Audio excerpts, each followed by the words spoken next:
오늘 함께 나눌 말씀 역대하 18장 1절에서 11절 말씀, 21일자 말씀입니다. 생명의 삶 21일자 말씀, 역대하 18장 1절에서 11절 말씀 한 절씩 교독하겠습니다. 수요 예배는 제가 항상 이렇게 큐티 설교로, 생명의 삶 큐티 설교로 진행을 하고 있습니다. 저부터 한 절씩 읽겠습니다. 여호사밧이 부귀와 영광을 크게 떨쳤고 아합 가문과 혼인함으로 인척 관계를 맺었더라. 2년 후에 그가 사마리아의 아합에게 내려갔더니 아합이 그와 시종을 위하여 양과 소를 많이 잡고 함께 가서 길랄 라못 치기를 권하였더라. 이스라엘 왕 아합이 유다 왕 여호사밧에게 이르되 당신이 나와 함께 길랄 라못으로 가시겠느냐 하니 여호사밧이 대답하되 나는 당신과 다름이 없고 내 백성은 당신의 백성과 다름이 없으니 당신과 함께 싸우리다 하는지라. 여호사밧이 또 이스라엘 왕에게 이르되 청하건대 먼저 여호와의 말씀이 어떠하신지 오늘 물어보소서 하더라. 이스라엘 왕이 이에 선지자 400명을 모으고 그들에게 이르되 우리가 길르알 라못에 가서 싸우랴 말랴 하니 그들이 이르되 올라가소서 하나님이 그 성읍을 왕의 손에 붙이시리이다 하더라.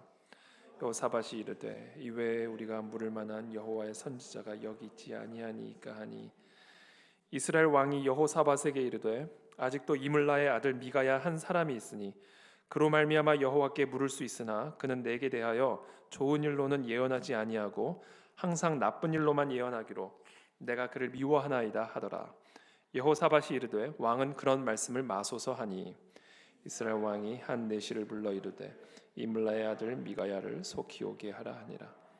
이스라엘 왕과 유다 왕 여호사밧이 왕복을 입고 사마리아 성문 어기 광장에서 각기 보좌에 앉았고 여러 선지자들이 그 앞에서 예언을 하는데 그나아나의 아들 시드기야는 철로 뿔들을 만들어 가지고 말하되 여호와께서 이같이 말씀하시기를 왕이 이것들로 아람 사람을 찔러 진멸하리라 하셨다.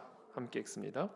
여러 선지자들도 그와 같이 예언하여 이르기를 길랄 라못으로 올라가서 승리를 거두소서 여호와께서 그 성읍을 왕의 손에 넘기시리다 하더라. 아멘.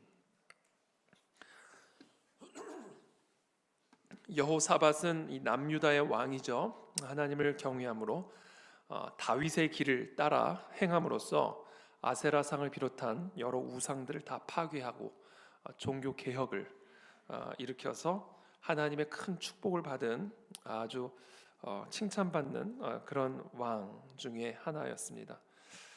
그 여호사밧이 하나님의 축복을 받아 그렇죠? 아세라상을 제거하고 백성들에게 말씀을 가르치죠. 율법을 가르칩니다. 관리들을 파견하고 제사장과 레위인들을 백성들에게 파견해서 백성들에게 율법을 가르칩니다. 이 백성들에게 하나님의 말씀을 가르치니까 그 나라가 부강해집니다. 제가 새벽에도 계속 강조했지만 우리 백성들에게 하나님의 말씀을 가르치는 것만이 이 나라가 회복되고 살아나고 강해질 수 있는 길입니다. 그래서 우리가 이 말씀, 이 하나님의 말씀이 이 여호사밧의 마음의 중심에 회복이 되자 뽑아내야 될 것, 파괴해야 될 것, 제거해야 될 것들이 분별이 되기 시작하고 그래서 종교의 개혁을 일으키고 더 나아가 그 말씀들을 백성들에게 가르침으로써 백성들의 삶 속에서 그와 같은 분별이 일어나 아세라상을 제거하고 우상 숭배를 제거하고 다윗의 길, 여호와 하나님의 말씀의 길을 따라가므로 온 나라가 복을 받게 되는 역사가 일어나게 되는 것이죠. 그래서 저는 정말로 이 나라의 유일한 희망은 교회뿐이라고 저는 확신을 합니다.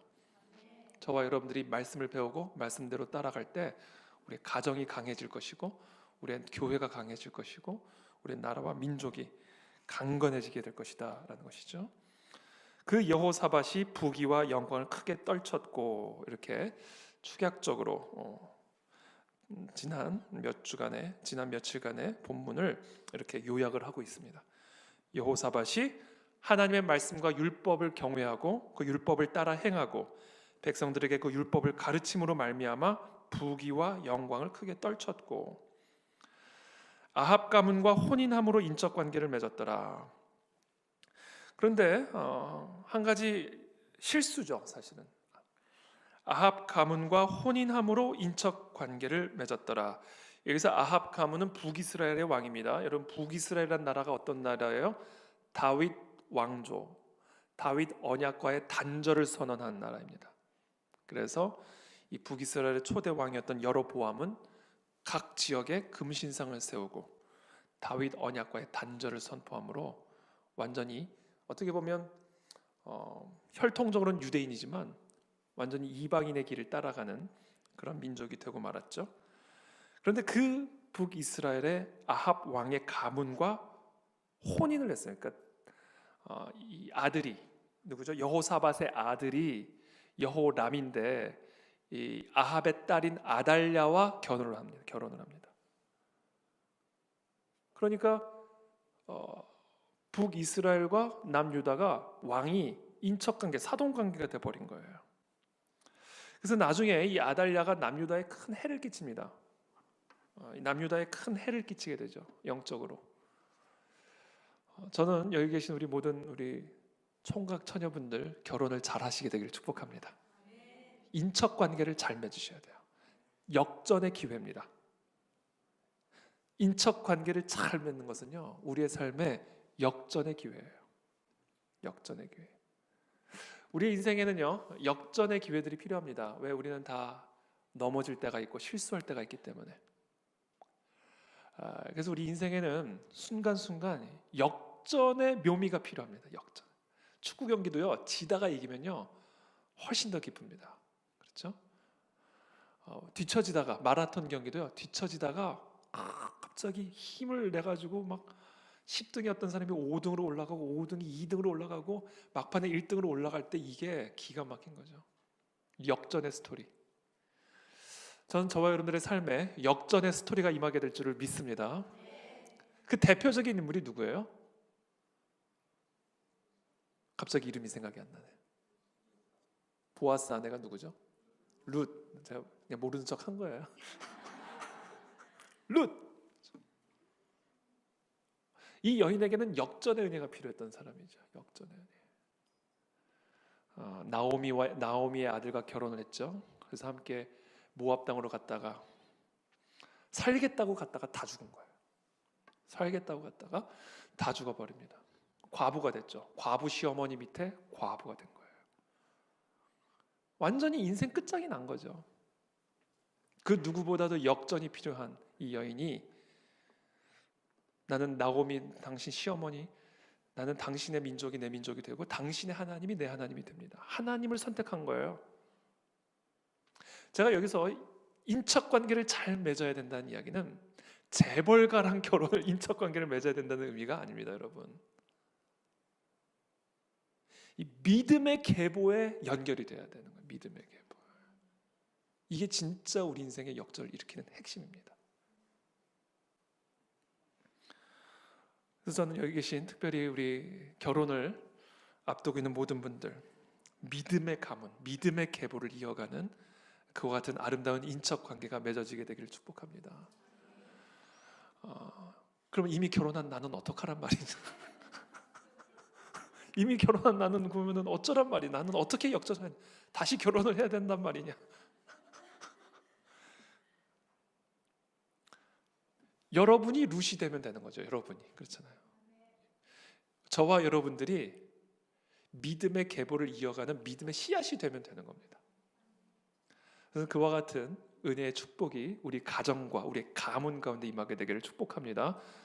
내가 이 남자와 결혼함으로 말미암아, 내가 이 여자와 결혼함으로 말미암아 이 가문이 하나님을 경외하는 믿음의 계보에 연결이 되어 아름다운 믿음의 열매들을 맺는, 그래서 우리의 인생에 기가 막힌 역전의 스토리들이 쓰여져 가는 그런 은혜의 축복들이 임하게 되기를 축복합니다. 그래서 저는 새벽마다 기도해요. 우리 가문, 우리 가족, 단순한 내 가족만이 아니라 우리의 가문. 나 한 사람 때문에 우리 가족은 물론이고 우리의 가문이, 우리 양가 가문, 저희 친가 또 저희 처가, 우리 양가 가문이 하나님의 축복을 받는, 그리고 아름다운 믿음의 계보를 이어가는 그런 복의 씨앗이 될 수 있도록 저를 축복하여 주옵소서. 저와 제 아내를 축복하여 주옵소서. 이렇게 항상 새벽마다 기도합니다. 그래서 저는 저와 여러분들이 새벽마다 하나님 앞에 기도하십시오. 여러분들이 지금 룻과 같은, 나오미와 같은 상황일지라도 하나님 앞에 무릎을 꿇고 하나님의 길을 내가 선택하리라. 우리 시어머니 하나님이 내 하나님이다라고 믿고 그냥 죽으면 죽으라고 따라온 것 아니에요. 그와 같은 내가 하나님의 길을 택하리라, 내가 하나님 앞에 무릎을 꿇으리라 라는 그 결단의 헌신의 그 기도의 자리에 나갈 때 나를 통하여, 룻과 같은 나를 통하여 하나님의 놀라운 믿음의 스토리들이 쓰여져 갈 수 있다라는 거예요. 그게 룻이 보여주는 거잖아요. 그런데 그런 면에서 여호사밧은 치명적인 실수를 했어요. 잘 나가다가 역전을 당할 수 있는 위기에 처하게 된 거죠. 아합 가문과 인척 관계를 맺었어요.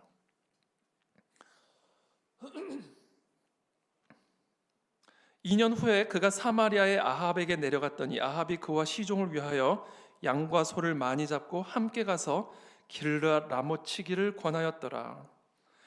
이스라엘 왕 아합이 유다 왕 여호사밧에게 이르되 당신이 나와 함께 길르앗 라못으로 가시겠느냐 하니 여호사밧이 대답하되 나는 당신과 다름이 없고 내 백성은 당신의 백성과 다름이 없으니 당신과 함께 싸우리이다 하는지라. 길르앗 라못, 아람에게 빼앗긴 나라죠. 빼앗긴 땅이죠. 그것을 다시 되찾겠다 하고 이제 자기 사돈하고 함께 힘을 모아서 이 땅을 치러 가자, 이 땅을 다시 회복하러 가자라고 제안을 합니다. 그러니까 이 여호사밧이 나는 당신과 다름이 없고 내 백성은 당신의 백성과 다름이 없으니 당신과 함께 싸우리다 라고 수락을 합니다. 그러나 여기서 여호사밧이 지혜롭게도 바로 수락한 것이 아니라 조건을 제시합니다. 그래, 나는 당신과 한 몸이고 우리는 인척관계고 그래서 내가 당신과 함께 싸울 텐데, 그러나 4절에 아주 지혜로운 조건을 제시하죠. 여호사밧이 또 이스라엘 왕에게 이르되 청하건대, 부탁하는데 먼저 여호와의 말씀이 어떠하신지 오늘 물어보소서 하더라. 아주 지혜로운 태도죠. 이 아합의 요청을 그대로 수락하는 것처럼 보이지만 조건을 제시하기를, 먼저 우리가 싸우러 나가기 전에 먼저 여호와의 말씀이 어떠하신지 오늘 물어보소서 하더라. 사실 이 길르앗 라못을 치러 가는 것은 겉으로 보면, 표면적으로 보면 전혀 문제가 없는 일입니다. 빼앗긴 땅이고, 그리고 남과 북이 힘을 합쳐서 그 땅을 회수하러 다시 찾으러 싸우러 가겠다라고 하는 이 태도가 절대로 표면적으로 봐서는 전혀 문제가 있는 그런 태도는 아니죠. 그럼에도 불구하고 여호사밧은 먼저 여호와의 말씀이 어떠한지를 물어보소서, 그것을 확인하고 싸우러 나가자라고 요청을 하는 것을 볼 수가 있습니다. 저는 저와 여러분들의 삶에 이와 같은 태도가 결국 우리의 삶에 역전을 일으키는 원리임을 믿으시길 축복합니다. 표면적으로 그것이 아무리 옳은 일처럼 보일지라도 항상 먼저, 어떤 우리가 무엇을 선택하기 전에 먼저, 우리가 어떤 그 길을 가기 전에 먼저 여호와의 말씀이 어떠한지, 이 부분에 대해서 하나님이 어떻게 생각하는지를 먼저 확인하는 자세, 이 자세가 우리의 인생을 모래성이 아닌 견고한 반석 위에 세우게 하는 삶의 원리입니다. 고린도 후서에 보면 이런 말씀이 있습니다. 너희는 믿지 않는 자와 멍에를 함께 하지 말라. 의와 불법이 어찌 함께하며 빛과 어둠이 어찌 사귀며 그리스도와 벨리알이 어찌 조화되며 믿는 자와 믿지 않는 자가 어찌 상관하며 하나님의 성전과 우상이 어찌 일치가 되리요.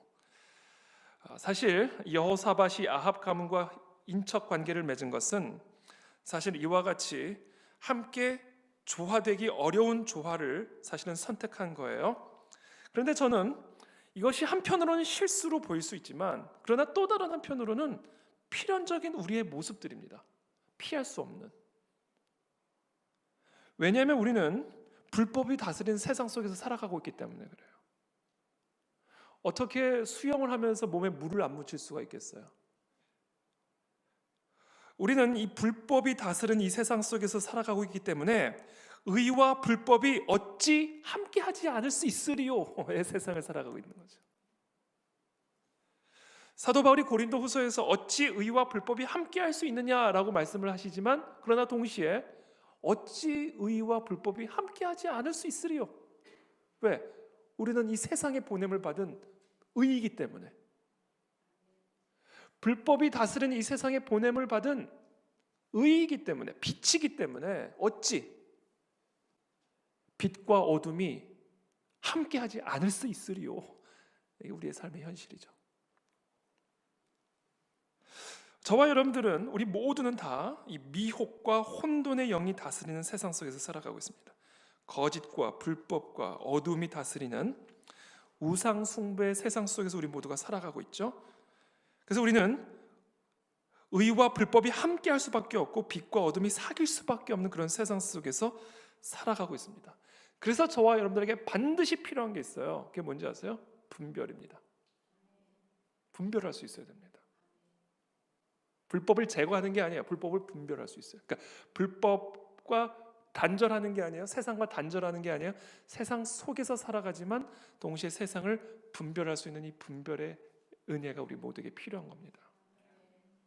그것을 위해서 우리에게 필요한 게 있어요. 그게 뭔지 아세요? 순간순간 여호와께 묻는 일입니다.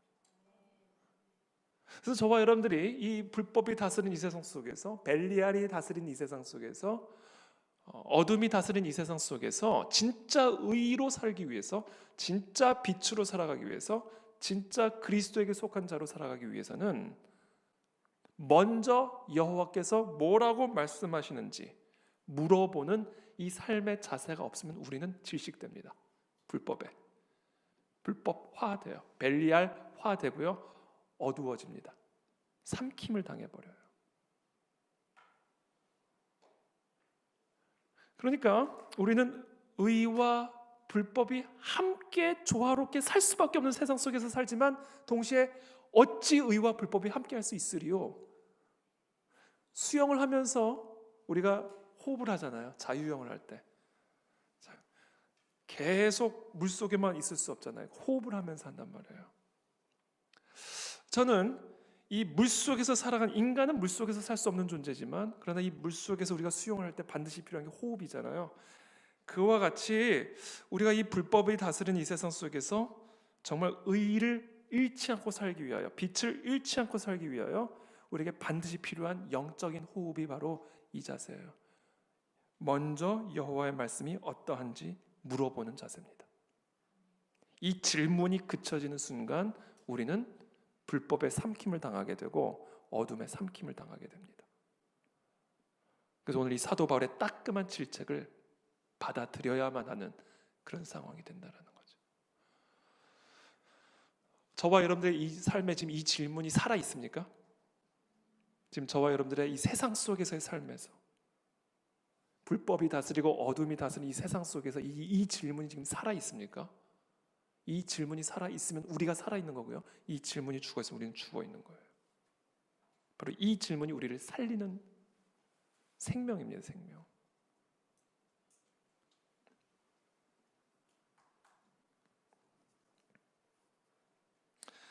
제가 지난주에 그 주일날 양과 목자에 대한 이야기를 드렸죠. 하나님은 하나님과 인간의 관계를 설명하기 위해서 자연 세계 안에 담겨진 하나님의 영적 원리를 추출해서 우리에게 설명을 해주시는데, 그래서 하나님의 영적 원리를 이해하는 것은 전혀 어렵지가 않게 돼 있어요. 그래서 전혀 우리가 이해할 수 없는 원리들이 아닌가요? 우리가 너무 친숙하게 이해할 수 있는 원리들입니다. 왜? 하나님의 영적 원리가 이 만물 안에 고스란히 담겨져 있기 때문에 그렇습니다. 그래서 우리는 이 자연 세계를 가만히 살펴봄으로써 하나님을 이해할 수 있고 나를 이해할 수 있고 하나님과 나의 관계를 이해할 수가 있어요. 이건 전혀 어려운 일이 아니에요. 삼척 동자도 이해할 수 있게끔 하나님이 만드셨습니다. 근데 그 하나님과 인간의 관계, 하나님은 누구시고 나는 누구고 그 하나님과 나의 관계는 어떠한 형태인지를 가장 쉽게 잘 이해할 수 있는 비유, 자연의 원리 가운데 하나가 양과 목자다라는 말씀을 드렸죠.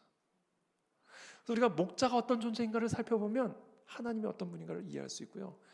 양이 어떤 존재인가를 깊이 이해하면 내가 어떤 존재인지를 이해할 수 있고, 그 목자와 양의 관계를 잘 이해하면 하나님과 내가 어떤 관계인지를 이해할 수가 있어요. 제가 지난주에 뭐라고 말씀드렸죠? 양은 한마디로 어떤 존재다? 그렇죠. 목자 없이는 살 수 없는 존재다. 목자의 인도하심이 없이는 살 수 없는 존재입니다. 우리는 반드시 목자가 필요한 존재다라는 거죠. 그것이 바로 우리가 하나님의 음성을 날마다 확인하고 들어야만 하는 이유다라는 거예요. 예수님 말씀하시잖아요. 양은 목자의 음성을 알아듣는다. 예수님이 그것도 비유적으로 말씀하시는 거예요. 우리는 목자의 음성을 알아듣게 돼 있어요. 내가 어떻게 하나님의 음성을 듣지? 너무 막연하게 생각할지 모르지만 아니에요. 저와 여러분 정말 우리가 목자 되신 하나님을 만났다면, 내가 정말 하나님의 양이라면 우리는 반드시 그 음성을 들을 수 있게 되어 있습니다. 제가 최근에 한 영상을 봤는데요, 실제로 한 목자가 양을 부르는 그 영상을 제가 최근에 봤어요. 처음에는 관광객들이 불러요. 휙 부릅니다. 양들이 초원에 흩어져 있다가 풀을 뜯다가 누가 휘파람을 보니까 딱 한 번 보더니 그대로 풀을 뜯어요. 저 뭐야? 그러고 말은 안 했지만 저 뭐하니? 이러면서 풀 뜯는 거예요. 또 다른 관광객이 와가지고 영어로 막 come on 그러는 거예요. 이번에 또 누가 막 그러니까 뜯다가 또 한번 쫙 쳐다봅니다. 그리고 또 그냥 풀을 뜯어요. 세 번째는 또 누가 와가지고 막 그러는 거예요. 그때는 쳐다보지도 않는 것 같아요. 그러더니 목자가 왔어요. 목자가. 기가 막 그 장관이더라고요. 제가 그 영상을 오늘 준비할까 하다가 준비를 안 해왔는데 죄송합니다. 와, 정말 저 초원에 저녁에 흩어져 있던 양들이 그 목자의 음성을 듣는 순간 일사불란하게 목자 앞으로 달려들어요. 일사불란하게. 그걸 제가 직접 봤어요, 영상으로. 저와 여러분들이 정말 양이라면요, 목자의 음성을 들어야 돼요. 그게 정상입니다. 그러니까 이것은요, 지금 나의 상태를 확인할 수 있는 말씀이고요. 또 다른 하나는 누구든지 들을 수 있다는 기대감을 가져야 된다는 얘기예요. 저와 여러분들이 양이라면 목자의 음성을 들어야만 하고 듣게 될 줄을 믿습니다. 그리고 오늘 밤에, 이 밤에 여러분 하나님이 내게 지금 뭐라고 말씀하시는지를 말씀해달라고 귀를 기울이시고 질문하세요. 제가 조금 있다가 하나님 말씀을 듣는 방법에 대해서 말씀을 드릴 텐데,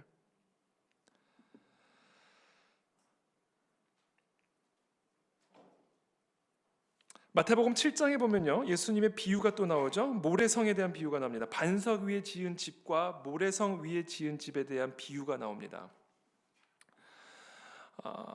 누구든지 나의 이 말을 듣고 행하는 자는 그 집을 반석 위에 지은 지혜로운 사람 같으리니.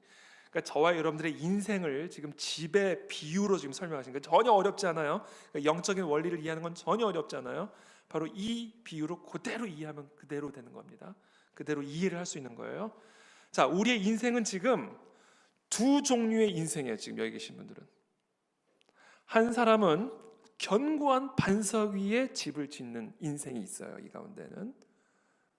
또 다른 인생이 있는데 모래성 위에 집을 짓고 계시는 분들이 있습니다. 이 두 종류의 인생이에요. 이거 아니면 이거예요. 아주 단순하죠. 누구든지 이해할 수 있어요. 그러면서 이렇게 비가 내리고 창수가 나고 바람이 불어 그 집에 부딪히되 무너지지 않으니 이는 주추를 반석 위에 놓은 까닭이요. 자, 반석 위에 주추를 놓은 인생이 있는데 이 인생의 특징이 있어요. 이 인생은 어떤 인생이다? 이렇게 말씀합니다. 누구든지, 그 사람이 룻이든 나오미든 보아스든 여호사밧이든 그 사람이 누구든지 나의 이 말을 듣고 하나님의 음성을 듣고 그 말씀을 듣고 그 들은 대로 행하는 자는 우리의 인생이라고 하는 집을 아주 견고한, 비가 나고 바람이 불어도 흔들리지 않고 무너지지 않을 그 반석 위에 지은 인생이 될 거라는 거예요. 반면에 말씀을 듣지도 않고 듣지 않았으니 당연히 들은 대로 행할 수가 없겠죠. 그러한 인생은 모래 위에다 주추를 박아가지고 집을 지은 그런 인생이 될 거라는 거예요. 그리고 모든 인생은 이 둘 중에 하나라는 겁니다. 그러니까 저와 여러분들이요, 우리의 인생을 위해서 할 수 있는 가장 시급한 것, 저는 오늘 본문에서 제일 중요한 단어가 4절에 먼저예요. 먼저. 싸우지 말라는 것도 아니에요. 전쟁에 참여하지 말라는 얘기도 아니에요. 다만 먼저 말을 듣고 그 말대로 행함으로써 이 세상에서의 삶을 살아나가야 된다라는 거예요. 그런 인생이 반석 위에 추출 놓은 그런 인생이 된다라는 겁니다. 저는요, 하나님 앞에 제가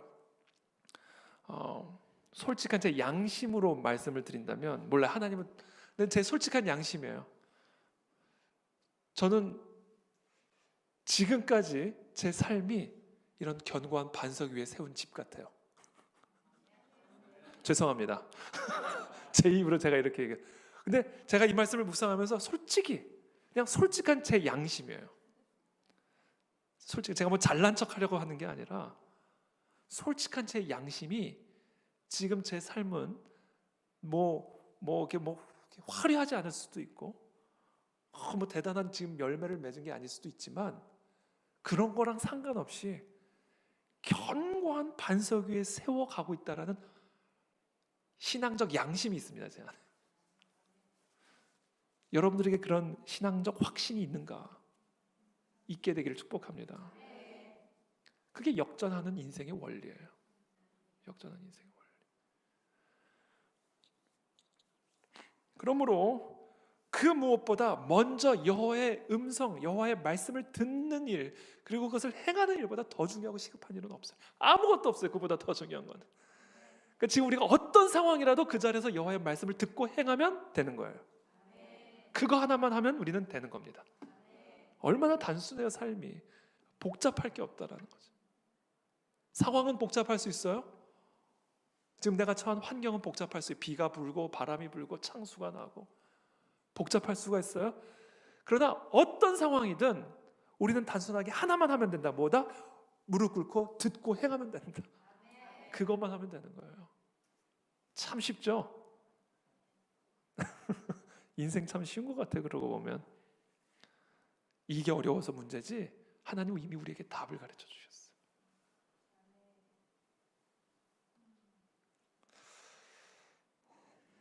그래서 우리가 하나님의 음성을 이제 들어야 되는데 하나님의 음성을 들으려면요 그 음성을 분별할 수 있어야 됩니다. 그것이 진짜 하나님의 음성인지 아니면 그것이 마귀의 음성인지 아니면 그것이 내 음성인지. 저는 제가 하나님의 음성을 듣기 위해서 종종 경험하는 것 중에 하나가 제 침묵 가운데 들어가면요 아주 많은 소리가 제 안에서 들려요. 눈을 감고 침묵 가운데 들어가면 제 안에 많은 소리들이 들립니다. 그 소리들을 가만히 분별하면요 몇 가지로 분류가 돼요. 첫 번째는 사람들의 소리가 들리죠. 어저께 들었던 상사의 소리 심지어 40년 전에 들었던 내 친구가 나를 못생겼다고 놀렸던 그 소리, 나 입술 두껍다고 놀렸던 그 소리, 제 입술에 컴플렉스가 있습니다. 제가 그 소리 때문에. 입술 그만 보세요. 그 소리들, 다양한 상처의 소리들이죠. 여러분 40년 전 소리가 내 안에 있다니까요. 그 소리가 살아있다니까요. 그리고 그 소리가 나의 발목을 잡고 있다니까요. 그런 소리들이 들려요. 그렇죠? 또 다른 소리들이 들리죠. 마귀의 소리, 사탄의 소리들이 들리죠. 교묘하게 들리죠. 마태복음 16장에 보면 예수님께서 제자들에게 자신이 예루살렘에 가서 많은 고난을 받고 죽임을 당하고 제3일에 부활하실 것을 가르치십니다. 그때 베드로가 얼마나 선한 표정으로 선한 목소리를 가지고 예수님께 말씀드렸겠어요? 주여 그리 마옵소서. 이 일이 결코 주에게 미치지 아니하리이다. 이게 얼마나 주님을 위하는 말처럼 들립니까? 예수님은 베드로를 딱 돌아보면서 말씀하시죠. 사단아 내 뒤로 물러가라. 너는 나를 넘어지게 하는 자로다. 네가 하나님의 일을 생각지 아니하고 도리어 사람의 일을 생각하는도다. 수제자잖아요, 베드로. 그 수제자에게 사단아 내 뒤로 물러가라 이렇게 얘기합니다. 물론 사도 베드로 자체보다 베드로를 통해 역사하고 들리고 있는 사단의 음성을 지적한 것이었겠죠.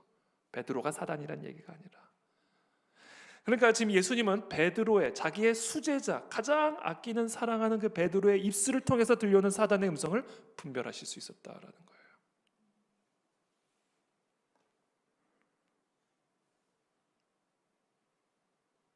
그래서 우리는 수많은 소리들이 있는데요, 심지어 천사로 가장하는 아름다운 소리, 사단의 소리들도 우리 안에 끊임없이 들려옵니다. 그래서 우리가 여호와의 말씀을 듣고 그 말씀대로 행하여 반석 위에 주춧돌을 세운 그러한 인생의 집을 세워가기 위해서는요, 반드시 음성을 분별할 수 있어야 됩니다.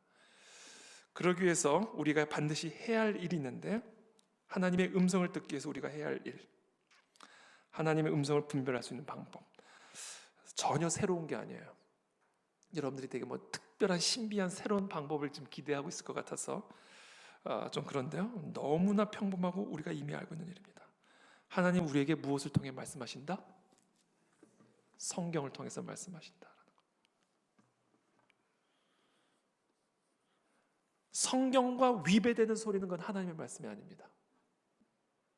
예수님이 왜 베드로의 그 말을 통해 즉각적으로 마귀의 음성인지 알았을까요? 하나님이 본인에게 주신 사명을 명확하게 이해하고 있었기 때문에, 구약을 통해서 예언된 그 말씀의 성취를 위해 이 땅에 오신 것을 명확하게 알고 있었기 때문에 사도 베드로의 이 아름답고 선하게 들리는 이 음성이 마귀의 음성이라는 걸 즉각적으로 알아차릴 수 있었던 거예요. 그러니까 저와 여러분들이 하나님의 음성을 제대로 분별하려면요, 말씀을 깊이 알아야 됩니다. 말씀에 대해서 잘 이해를 못하거나 말씀을 잘 모르면요, 좋은 음성에 속아 넘어갈 수가 있어요. 마귀의 음성을 분별하지 못합니다. 좀 보세요. 얼마나 400명이 오잖아요. 선지자 400명이 와가지고 올라가서 싸우라고 얘기하잖아요. 이게 수로 밀고 들어오면요, 사람이 마음이 약해집니다. 선지자의 옷을 입고 선지자의 권위를 가진 400명이 와가지고 하나님의 말씀이니까 싸우라고 그러잖아요. 우리가 성경을 제대로 이해하지 못하고 성경을 깊이 알지 못하면 우리가 이와 같은 혼돈과 현혹에 넘어져 하나님의 음성을 제대로 분별할 수 없게 된다라는 거예요. 그래서 저와 여러분들이 정말 이 하나님의 음성을 듣기 위해서는, 하나님의 말씀을 듣고 그 말씀대로 행하기 위해서는요, 저와 여러분들이 성경을 공부해야 합니다. 깊이 이해하셔야 돼요. 그래서 제가 계속 반복하지만 내년에는 하여튼 어떻게 해서든지 우리 성도들이 성경을 깊이 이해할 수 있도록, 기본적으로 주일 설교, 마태복음 쭉 하잖아요. 기본적으로 주일 설교를 통해서 여러분들에게 이 성경을 볼 수 있는 눈이 열리게 되기를 축복합니다. 그리고 그것으로 추가적으로 소그룹으로 모여서 말씀을 가지고 묵상하고 이 말씀에 대한 깊이 있는 설명을 통하여 우리의 삶을 나누는 그런 소그룹을 통해 성경을 볼 수 있는 눈이 열려야 돼요. 그게 열려야 귀가 열립니다. 최근에 제가 우리 충신교회 원로 목사님이신 박종순 목사님을 제가 만나뵐 일이 있었는데, 이 박종순 목사님이 오늘날 우리 교회 위기가 어디에서 왔는가, 어디에 있는가 얘기를 하시는데, 한마디로 이렇게 정의를 내리시더라고요. 덮어놓고 믿어서 문제다. 그러면서 이렇게 말씀해요. 왜 덮어놓고 믿냐고.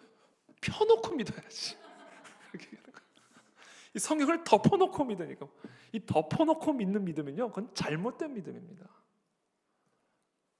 박종순 목사님 말대로 펴놓고 믿어야 된다. 이 성경에 대해서 무지하기 때문에, 성경을 모르는 믿음 때문에, 성경을 모르고 믿는 그 믿음 때문에 이게 하나님의 음성인지 마귀의 음성인지 분별을 못한다라는 거예요. 분별을.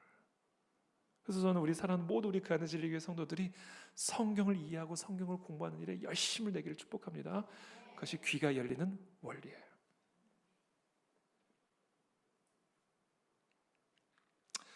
두 번째, 첫 번째는 하나님의 말씀이고요.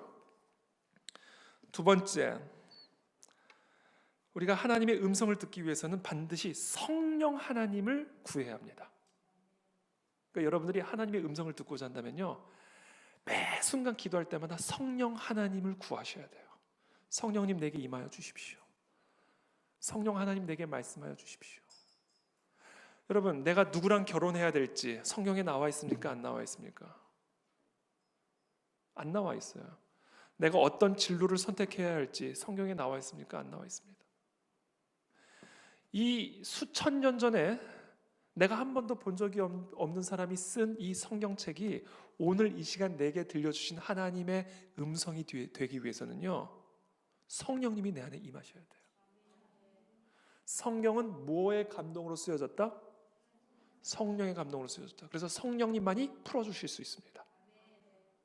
그러니까 이 말씀이 내 삶 속에서 풀어지려면 성령이 임하셔야 된다고요.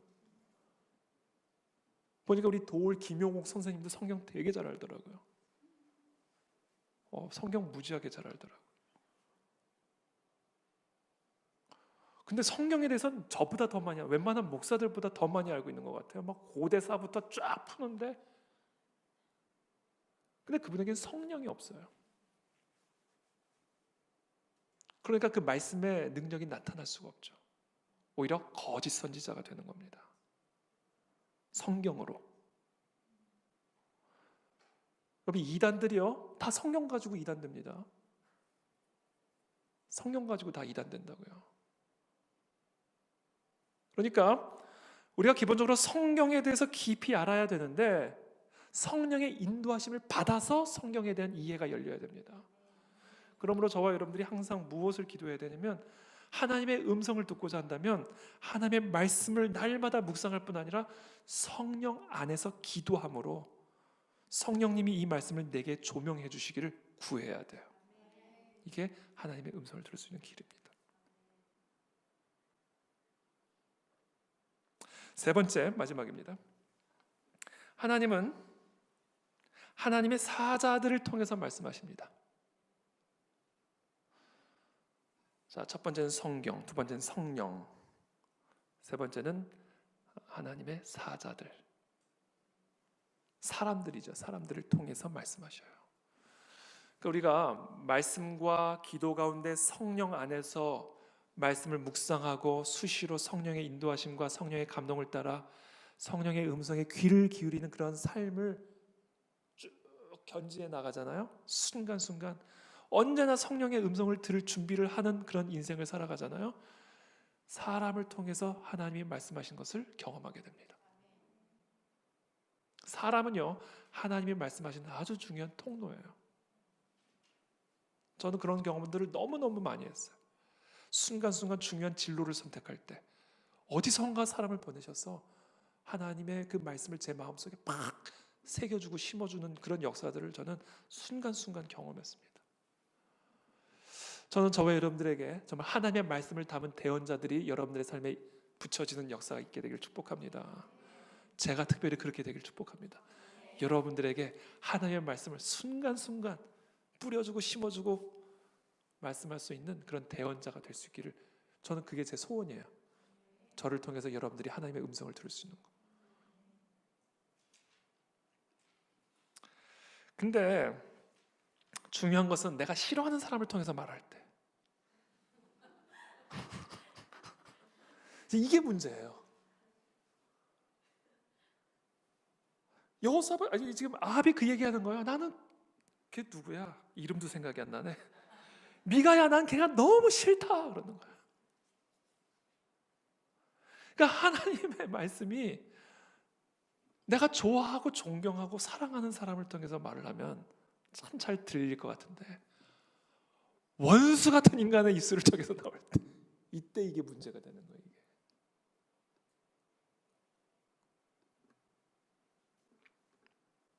남편은요, 아내를 통해서 들려오는 하나님의 음성을 거부합니다.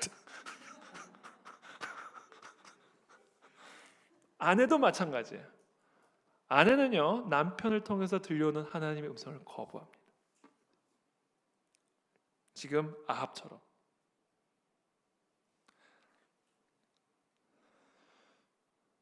부모를 통해서 들려오는 하나님의 음성을 거부하죠. 원수 같은 인간이 내게 들려준 그 말을 통해서 들려준 하나님의 음성을 거부합니다. 하나님은 때로는 꾸중과 비판을 통해서 말씀하셔요. 근데 우리는 그 비판 또는 꾸중 또는 고난 또는 환난 또는 비바람 또는 폭풍우 안에 담겨진 그 하나님의 세미한 음성을 우리는 쉽게 놓칩니다. 그래서 저와 여러분들이 이 하나님께서 때로 이런 폭풍우 속에서 들려오는 그 세미한 음성, 정말 내가 정말 인정할 수 없는 맨날 나한테 잔소리만 하는 이 누구예요? 자꾸 이름을 까먹네. 미가야. 이 미가야를 통해서 들려오는 그 하나님의 음성을 취하게 되기를 축복합니다, 여러분. 하나님은 이처럼 이 미가야, 오늘 이 미가야, 이 아합에게 있어서 미가야는요, 환란이에요. 고난이고 폭풍우고 비바람이고 원수고, 내가 권위를 인정하지 않는 그런 사람입니다. 내가 낮게 보는 사람, 내가 별로 존경하지 않는 사람, 내가 별로 좋아하지 않는 사람, 나를 불편하게 만드는 사람 또는 나를 불편하게 만드는 환경이 미가야입니다. 아합은 그 미가야를 통해서 들려오는 음성을 거부하고 있어요. 이게 아합의 불운이죠, 불운. 혹시 오늘 우리가 이와 같은 모습을 갖고 있지는 않은지, 이 아합의 이러한 모습을 우리가 갖고 있지는 않은지 한번 점검할 수 있는 그런 은혜가 되기를 바랍니다. 저는 저와 여러분들이 하나님의 음성을 듣기 위해서는요, 훈련이 필요한데요, 이게 처음부터 음성을 착하게 들릴 수 있으면 얼마나 좋겠어요. 근데 이것은 끊임없는 훈련들이 필요합니다. 그러니까 여러분 절대 마음을 급하게 먹지 마시고요, 지금부터 차근차근 이 훈련을 해가면 돼요. 그러나 이 훈련을 받지 않으면 우리는 모래성 위에 선 인생이 되고 맙니다.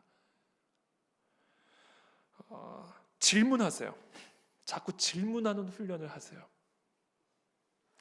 그냥 넘어가지 말고 하나님은 어떻게 생각하는지, 그러니까 질문하라는 거예요. 여호사밧이 아합에게 지금 제안하는 겁니다.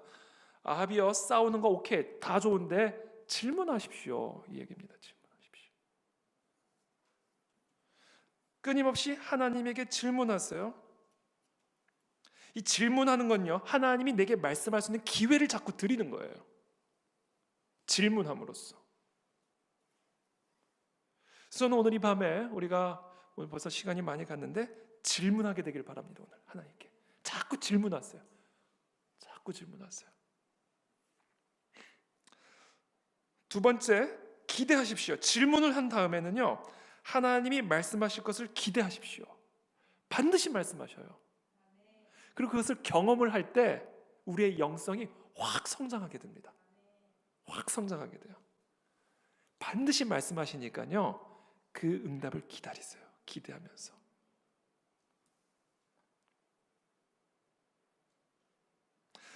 세 번째는요, 뭐를 하셔야 되냐면요, 들은 것을 어떤 식으로든 한번 순종해 보세요. 어떤 식으로든 행함이 있어야 됩니다. 그래야 그 들은 말씀이 내 삶의 체화가 돼요. 뿌리를 내립니다. 그리고 더 깊은 하나님의 음성을 들을 수 있게 돼요. 그러니까 하나님의 말씀을 하셨으면 무조건 순종하세요. 행하십시오. 때로는 잘못 들을 수도 있어요. 때로는. 근데 그 잘못 들은 것도요, 행함으로써 확인이 가능해져요. 그러니까 듣긴 내가 나 들은 것 같아로 끝이지 말고 들었다고 생각한다면 행하셔야 돼요. 그러면서 분별도 가능하고 또 실수라고 한다면 또 새롭게 깨달을 수도 있게 되고.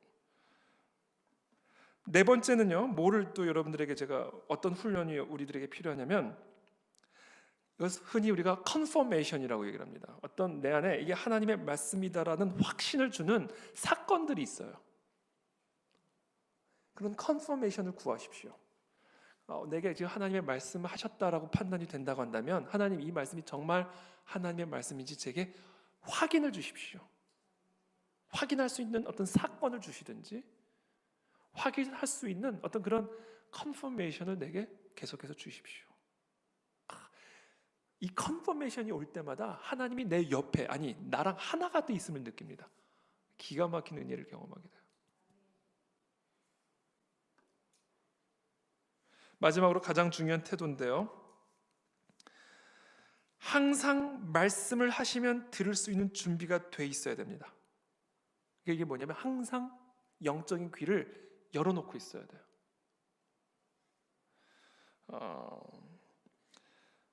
그래서 언제든지 심지어 꿈자리에서도 하나님이 내게 말씀하실 수 있다라는 사실을 의식을 하고 나의 영이 하나님의 음성에 쫑긋 귀를 기울이는 이런 삶의 태도, 이 삶의 태도가 우리 안에 훈련이 되어져야 된다. 이것이 오늘 여호사밧이 아합에게 요청하고 있는 삶의 자세이고요. 이것이 오늘 우리에게 가르쳐 주시는 삶의 태도입니다.